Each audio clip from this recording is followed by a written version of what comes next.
Salut les nuls et les moins nuls, c'est Eric pour un moment pédagogique autour du jeu de rôle. Et aujourd'hui, j'aimerais vous parler des jeux à licence. Un jeu de rôle à licence, qu'est-ce que c'est?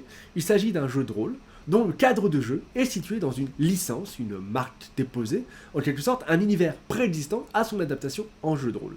C'est un monde qui vient de romans, de films, de jeux vidéo, pourquoi pas, et qui va être adapté dans le cadre du jeu de rôle. C'est super sympa parce que ça permet de jouer dans des univers qu'on adore, dans des univers qui sont parfois peu explorés dans leur matériel origine, que ce soit des romans, des films ou des séries, et qu'on va pouvoir explorer davantage dans le cadre d'une partie de jeu de rôle. Il y a par exemple les jeux de rôle Star Wars édités chez Edge, dont j'aime pas le système de résolution, mais c'est toujours très cool de jouer dans un univers connu. Il y a le jeu de rôle de The Witcher, bref, il y en a plein. Et dans ce petit moment pédagogique, j'aimerais vous donner quelques conseils, quelques trucs que moi j'aime bien faire dans le cadre d'un jeu à licence. Parce qu'un jeu à licence, ça présente quelques difficultés, quelques paradoxes, quelques embûches que l'on ne va pas avoir dans un jeu de rôle qui, lui, possède son propre univers. La première chose qui peut parfois être gênante, c'est la force, le carcan, les contraintes de l'univers original. Parce que dans les films, les romans, il y a souvent une grande histoire. Si je prends par exemple Le Seigneur des Anneaux, il y a l'histoire de la communauté de l'anneau qui va voyager pendant des milliers et des milliers et des milliers de pages et des descriptions qui n'en finissent plus pour détruire un anneau magique et casser la gueule du grand méchant Sauron. Si on joue dans l'univers du Seigneur des Anneaux, qu'est-ce qu'on fait? La grande histoire, elle a déjà été faite, il y a déjà des grands héros, qu'est-ce qu'on fait? Il y a plusieurs options pour résoudre cette problématique. La première option, c'est jouer en parallèle de la grande histoire des petites histoires. C'est par exemple un truc qu'on a beaucoup fait à l'époque avec Star Wars, c'est jouer les espions en Bretagne qui récupèrent les plans de l'étoile de la mort. Moi je l'ai fait, j'ai d'autres potes qui l'ont fait, je crois que tous les rôlistes de mon âge ont déjà fait jouer ou ont déjà joué ça. C'est voilà, vous êtes des espions en Bretagne parce que faut savoir que dans la trilogie originale, avant Rogue One, avant tout ça, il y a juste, je ne sais plus quel général, qui dit oui, des espions en Bretagne sont morts pour avoir ces plans. Et du coup, qu'est-ce qu'on fait? On fait un one-shot où on est des espions en Bretagne et on récupère les plans. Et on meurt tous à la fin, parce que c'est logique. Ou pas d'ailleurs. Donc ça, c'est la première option. Jouer en parallèle de la grande histoire. C'est jouer des plus petites histoires qui ont moins d'impact, et ça peut vite être frustrant parce qu'on sait qu'on n'est pas les grands héros. On sait que de toute façon, dans 20 ou 30 scénarios, Luke Skywalker va arriver et va péter la gueule à tout le monde. Deuxième option, l'Uchronie, c'est-à-dire faire une ligne chronologique différente de l'œuvre originale.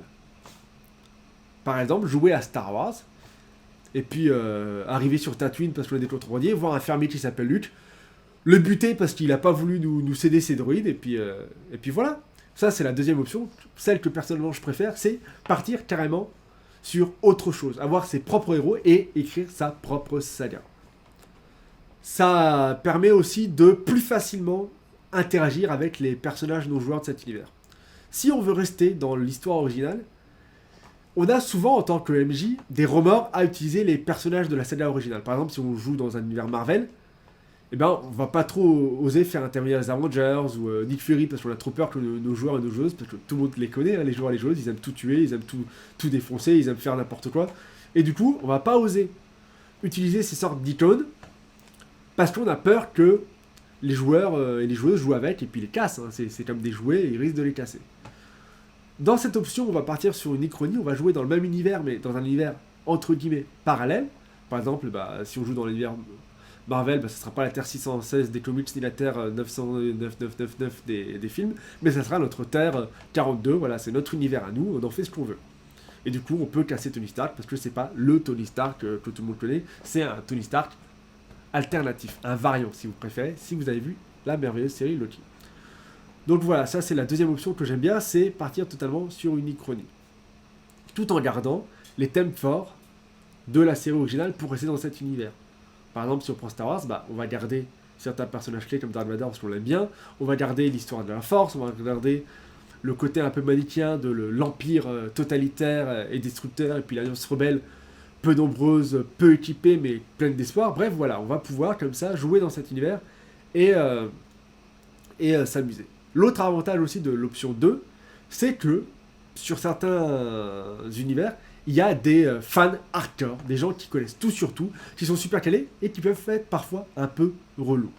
Il y a par exemple des personnes, dont je ne citerai pas le nom mais ils se reconnaîtront, qui parlent couramment le Klingon, ou le Sindarin, peu importe, et qui vont s'offusquer lorsqu'on touche à leur univers. Je me rappelle d'un ancien camarade de club au lycée, je me rappelle plus son nom exact, mais tout le monde l'appelait Saruman, qui était un très grand fan du Seigneur des Anneaux, et qui, lorsqu'on est allé voir le film au cinéma, s'est levé, parce qu'il y avait des elfes au gouffre de Helm, et que c'est une hérésie, les elfes n'ont jamais été au gouffre de Helm, ils n'ont pas voulu aider, blablabla. Il s'est levé, il a gueulé, en Sindarin, bien évidemment, je sais plus, je connais pas le Sindarin, je sais pas ce qu'il a dit du coup, mais il a dû gueuler un truc du style hérésie, bande de cons, et il s'est barré du cinéma, et nous on a continué de profiter du film qu'on a bien aimé, malgré cette petite entorse à l'univers original. Le Chronie, ça a aussi cet avantage-là que du coup, si j'ai des extrémistes, je préviens tout de suite. C'est Star Wars, mais c'est mon Star Wars. C'est moi le MJ, c'est comme ça, et puis c'est tout. Oui, Dark Vador, il a un sac à dos fuchsia avec une licorne, et alors? Bon, j'irai peut-être pas jusque-là parce que j'aime quand même garder les thèmes qui font du matériel original ce qu'il est, parce que c'est aussi pour ça qu'on aime Star Wars, c'est pour ce qu'on y trouve. Mais voilà, à partir du moment où on se pose nous-mêmes dans une chronologie alternative, dans un monde alternatif, dans un monde parallèle, on peut prendre beaucoup plus de liberté avec l'univers, et ça, c'est super cool. La troisième option, c'est changer le cadre de jeu en gardant l'univers. C'est pas l'option 1 de jouer des petites histoires, c'est pas l'option 2 de partir en Ichronie, mais c'est l'option 3 qui est de jouer complètement autre chose tout en gardant l'univers. C'est pas une nouvelle saga, parce que on s'éloigne vraiment du cadre de jeu. Par exemple, jouer à l'anneau unique qui se passe bien avant les événements du Seigneur des Anneaux. Donc c'est pas le même cadre de jeu, c'est pas le même cadre temporel, c'est pas le même cadre géographique non plus, parce que ça se passe plus vers la forêt noire, bref, peu importe. Ce qui compte, c'est de déplacer temporellement, déplacer chronologiquement le cadre de jeu pour ne plus avoir à s'embêter avec la saga originale. C'est pas un monde alternatif, parce qu'on sait que dans 1000 ans, dans 2000 ans, dans 3000 ans, la grande saga existe toujours. On va pas pouvoir influer sur celle-ci parce qu'elle est trop loin, mais on est vraiment dans le même univers. C'est encore la troisième option. C'est comme par exemple jouer à Star Wars, mais jouer lors de la Haute République. Ou lors de l'Ancienne République, comme dans les jeux vidéo KOTOR. Bref, ça c'est la troisième et dernière option, c'est déplacer le cadre de jeu. On garde l'univers, on garde les thèmes forts, on regarde la force, on regarde les sabres laser, on regarde le manichéisme, de cette fois c'est entre la République et l'Empire Sith, ou c'est entre les droïdes du truc du commerce et puis la République. Bref, voilà. Il y a pas mal de choses à faire dans ces univers à licence pour profiter, pour s'amuser, sans dénaturer l'œuvre originale. Soit option 1 en jouant des histoires parallèles à l'œuvre, même cadre temporel, même cadre chronologique, mais on va jouer des petites histoires dans la grande histoire.